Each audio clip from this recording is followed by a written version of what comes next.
तो सीएम योगी के पिता का अंतिम संस्कार इस वक्त चल रहा है। उनके पार्थिव शरीर को अंतिम दर्शनों के लिए रखा गया है और तमाम लोग, खुद मुख्यमंत्री उत्तराखंड वहां पर पहुंचे हुए हैं और उनको आनंद सिंह बिष्ट के पार्थिव शरीर पर उन्होंने श्रद्धांजलि अर्पित की है, पुष्पांजलि अर्पित की है। और तमाम उत्तराखंड के मंत्रीगण इस वक्त मौजूद हैं। और खुद अगर पौड़ी की बात की जाए, जहां पर आनंद सिंह बिष्ट रहा करते थे, उनका अपना भी एक अलग व्यक्तित्व था, लोग उनको बहुत पसंद करते थे और सामाजिक कार्यों से लगातार जुड़े रहे, इसलिए लोग भी उनके अंतिम दर्शनों के लिए उनके पार्थिव शरीर पर पुष्प अर्पित कर रहे हैं, उनको श्रद्धांजलि दे रहे हैं। और सीधी तस्वीरें हम आपको पौड़ी से दिखा रहे हैं, जहां पर मुख्यमंत्री योगी आदित्यनाथ के पिता के अंतिम संस्कार का कार्यक्रम चल रहा है। उनके पार्थिव शरीर को वहां पर रखा गया है। कुछ देर पहले की तस्वीरें हैं जहां पर तमाम गणमान्य व्यक्ति मौजूद हैं और उन्होंने श्रद्धा सुमन अर्पित किया है त्रिवेंद्र सिंह रावत के पिता पर, आनंद सिंह बिष्ट के पार्थिव शरीर पर। और तमाम लोग इस वक्त वहां पर मौजूद हैं। कुछ देर में स्वर्गीय आनंद सिंह बिष्ट का अंतिम संस्कार कर दिया जाएगा। पूरे राजकीय सम्मान के साथ उनको अंतिम विदाई दी जा रही है और उनके परिवारीजन इस वक्त मौजूद हैं। खुद मुख्यमंत्री योगी आदित्यनाथ अंतिम संस्कार के कार्यक्रम में शामिल नहीं हो पाए और इसका कारण भी उन्होंने बताया कि चूंकि लॉकडाउन का पीरियड चल रहा है और उन पर प्रदेश की भी चिंता है, उनका भार है। और किशोर रावत इस वक्त पौड़ी से हमारे साथ जुड़ गए हैं।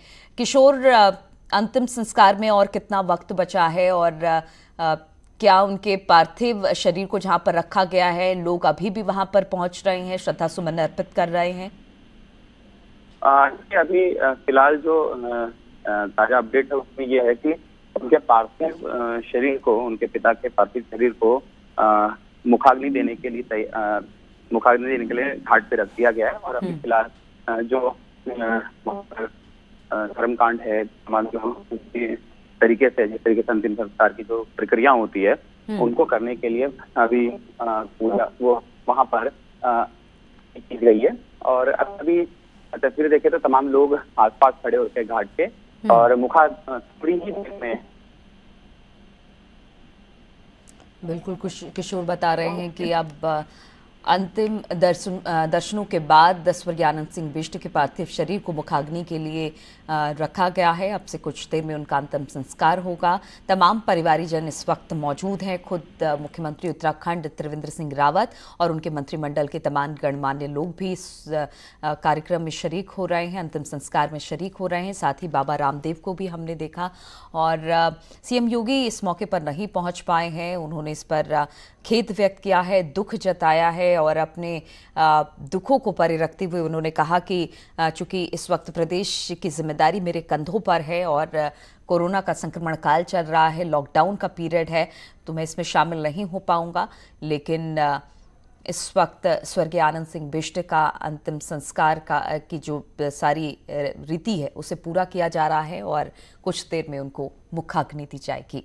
कुछ देर पहले की ये तस्वीरें हैं जब खुद उत्तराखंड के मुख्यमंत्री त्रिवेंद्र सिंह रावत और उनके मंत्रिमंडल के तमाम नेता, पौड़ी से जो विधायक हैं, वो सभी लोग यहाँ पर पहुंचे थे और उन्होंने श्रद्धा सुमन अर्पित किए स्वर्गीय आनंद सिंह बिष्ट के पार्थिव शरीर पर। साथ ही साथ जो पौड़ी के लोग हैं वो भी आनंद सिंह बिष्ट को बहुत प्यार करते थे। एक समाजसेवी के तौर पर उन्होंने अपने क्षेत्र के लिए बहुत सारे काम किए। खास तौर पर उन्होंने लड़कियों के लिए एक स्कूल खोला और उनकी हमेशा से तमन्ना थी कि लड़कियां पढ़ें, आगे निकले। और वहीं पर वो फॉरेस्ट अधिकारी भी थे। रिटायरमेंट के बाद भी उन्होंने अपने गांव को नहीं छोड़ा। हालांकि उन्होंने कहा कि उनकी भी इच्छा थी कि वो अपने जो तमाम बच्चे हैं उनके साथ रहे, लेकिन फिर भी उन्होंने अपने गांव को ना छोड़ते हुए गांव की सेवा में अपना पूरा समय निकाल दिया। कल दिल्ली के एम्स अस्पताल में उन्होंने अंतिम सांस ली। लीवर से संबंधित बीमारी से जूझ रहे थे स्वर्गीय आनंद सिंह बिष्ट और कल उन्होंने अंतिम सांस ली और फिर दिल्ली से उन्हें उनके पैतृक गांव पौड़ी लेकर आया गया है, जहां पर उनका अंतिम संस्कार किया जा रहा है। कुछ देर पहले की ये तस्वीरें आप देख रहे हैं जहां पर उनको अंतिम विदाई दी गई और पूरे राजकीय सम्मान के साथ सभी लोगों ने नम आंखों से उन्हें श्रद्धा सुमन अर्पित किया।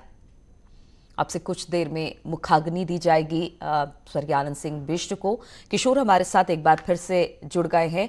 किशोर, आपसे कुछ देर बाद उन्हें मुखाग्नि दी जाएगी। तमाम परिवारीजन वहां पर मौजूद है और कौन कौन लोग इस वक्त मौजूद हैं?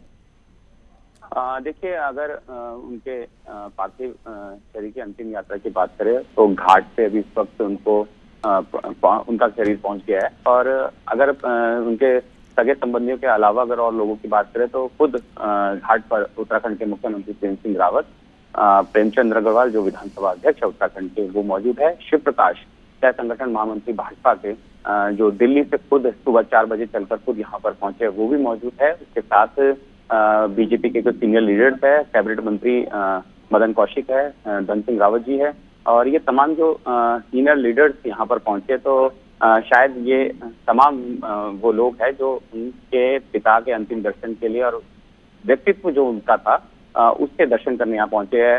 चिदानंद स्वामी यहाँ पर खुद मौजूद है, बाबा रामदेव यहाँ पर खुद मौजूद है, घाट पर मौजूद है। फिलहाल अभी उनके परिवार के जन जो तमाम जो सगे संबंधी है वो यहाँ पर अभी फिलहाल उनके पार्थिव शरीर के पास ही है। और मुखाग्नि की अगर बात करें तो अभी फिलहाल 10 से 15 मिनट बाद उनके शरीर को मुखाग्नि दे दी जाएगी। और भी लोग पहुंचे यहाँ पर, काफी सारे लोग पहुंचे, लेकिन ज्यादा भीड़ नहीं है। वजह सिर्फ साफ है कि महामारी कोरोना फैल रखी है और सोशल डिस्टेंसिंग का पालन करना है, और क्योंकि रीति रिवाज और कर्म कांड है उनको भी निभाना है, तो वो दोनों के बीच में संयम रखते हुए, दोनों के बीच में एक तालमेल रखते हुए सोशल डिस्टेंसिंग का भी की जा रही है। और उसी से बिल्कुल किशोर, हम तस्वीरें भी दिखाने की कोशिश कर रहे हैं कि उनको मुखाग्नि दी जानी है अब से कुछ देर में, और तमाम लोग उनके अंतिम दर्शन करने पहुंच रहे हैं। क्योंकि लॉकडाउन है, इस वजह से बड़े सादे कार्यक्रम वहां पर रखा गया है। अंतिम संस्कार का जो कार्यक्रम है उसमें बहुत कम लोग पहुंचे हैं और सोशल डिस्टेंसिंग का भी पालन कर रहे हैं। लेकिन अगर पौड़ी से स्वर्गीय आनंद सिंह बिष्ट के जुड़ाव की बात करें तो किस तरह से उनका लगाव अपने गांव से था? देखिए, अगर पौड़ी की अगर बात करें या उनके गांव की बात करें तो ये उसी बात से जाहिर हो जाता है कि रिटायरमेंट के बाद वो सीधा अपने गांव आए और गांव से उनका लगाव बहुत था। आसपास के जो लोग हैं और जो उनके परिचित थे उनसे हमारी बात हुई तो उन्होंने यही कहा था कि जब भी उनको मौका मिलता था या छुट्टी मिलती थी या काम के सिलसिले आना होता था, वो गाँव जरूर आते थे। और गाँव से लगाव इतना था कि आसपास के लोगों को हमेशा प्रेरित करते थे कि कुछ करने के लिए कुछ करो, और जब भी करो तो गांव में ही रहकर करो। तो उनका साफ यह था कि पलायन ना हो, क्योंकि जाहिर सी बात है वैसे वो उत्तर प्रदेश। चलिए किशोर, आपसे हम अपडेट लेते रहेंगे। फिलहाल आप हमारे साथ बने रहिए और रुकेंगे छोटे से ब्रेक के लिए, जल्द लौटते हैं।